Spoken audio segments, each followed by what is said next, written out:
Gloucester City Media here with manager James Rowe. James, how are you doing this afternoon? Good, how are you? I'm not too bad, thank you. How was training today? Was it right? Yeah, it was good. Yeah, we had plenty to talk about, obviously, from Saturday. Yep. Quickly put that to the side and obviously focusing on tomorrow evening's derby game. Sure. Just moving on to Saturday, as that was my first question. How's that settled? And obviously 4-4, it was a manic game. Must have been for you as a manager too. Yeah. You've got to give the opposition credit sometimes. They obviously had a game plan. It didn't work so well for them in the first half an hour, really, because we were pretty dominant other than their goal in the first half an hour. I think the goal at 3-2 changed the game. It was a bit sloppy from us. We probably needed to change the tempo there and manage the game a little bit better. It's a poor goal to concede and they get their tails up. So credit to them after half time to take the lead. But again, I think we've shown great strength of character to come back there and through the adversity and equalise quite quickly.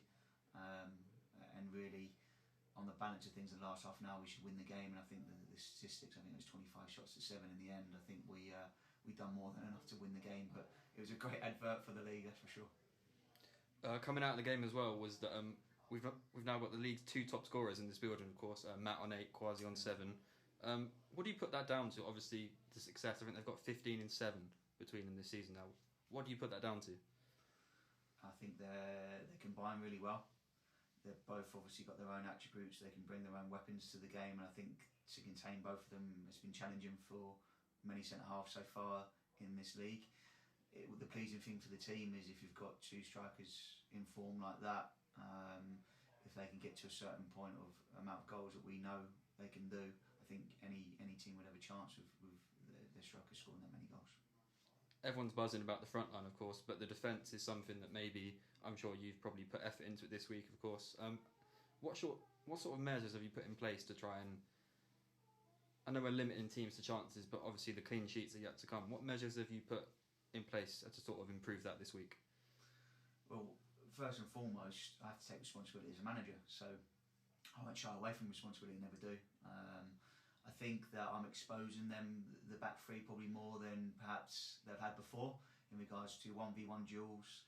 It's just because of the front foot way we're playing, so one doesn't come out without the other. So if you're positive on one foot, you can have pitfalls. I think it's making sure on transitions we're better.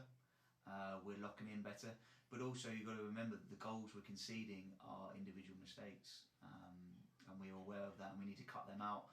I think I call them controllables. So I think that perhaps we might not have possession or it's a set play or whatever, they're controllables.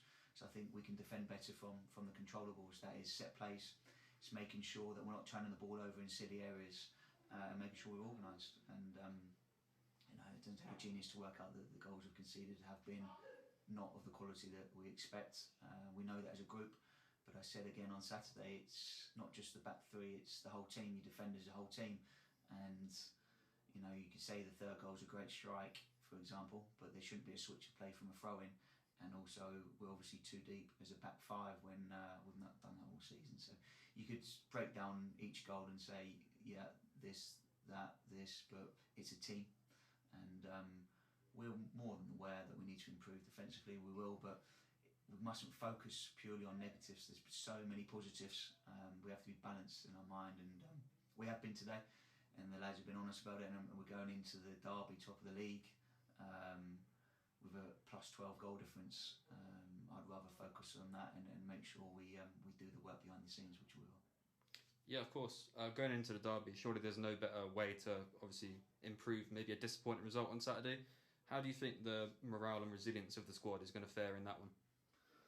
Well, any sort of adversity we've had, for example, going 1-0 down at Spennymoor to come back from that 2-1, probably should have won the game. Surely equalising against us away from home, we obviously gone on to win it. So any sort of test we've had so far, we've overcome as a group. Going 4-3 down there early in the second half on Saturday, another bit of adversity in real adverse weather conditions, we've come through that. So it's showing the type of characters we've got in the group. And I think there's a togetherness there that, yeah, we've got a chance of achieving something this year against probably all the odds, because no one expected us to at the start of the season. We're over-exceeding on expectations, really. But we're not happy with that. We're 7 games in, and it's take one game at a time, and I think the adversity that's come so far will stand us in good stead. How much as a manager are you looking forward to? Obviously, this week is the team's quote-unquote derby match in the league this year. It will be your first against Hereford as well. How much as a manager are you looking forward to that challenge? Well, it's an honour to be manager, to go into the game like this. It's such a shame that our fans can't join us at the ground. But I would recommend the form that we're in and the play we're playing. I'm sure it's going to be a good game, and it's well worth the money on the stream. And yeah, I'm just very proud to lead in the team there. And it's been a long time since we've got a result there, but we couldn't be in better condition to go and give it our all and see where we are at 9:45 on Tuesday evening. How much of a miss do you think the fans will be in that fixture? You alluded to it there, and obviously it's still so disappointing for the fans that the team is doing so well when they can't turn up to a game as big as this. Yes, but it's just reminding the players that people will be watching at home. Of course, they're going to be a miss. We've got a lot of smiles on faces in here, and you play for moments like that, for games like this. You want to be involved, and you want the fans to be there alongside you.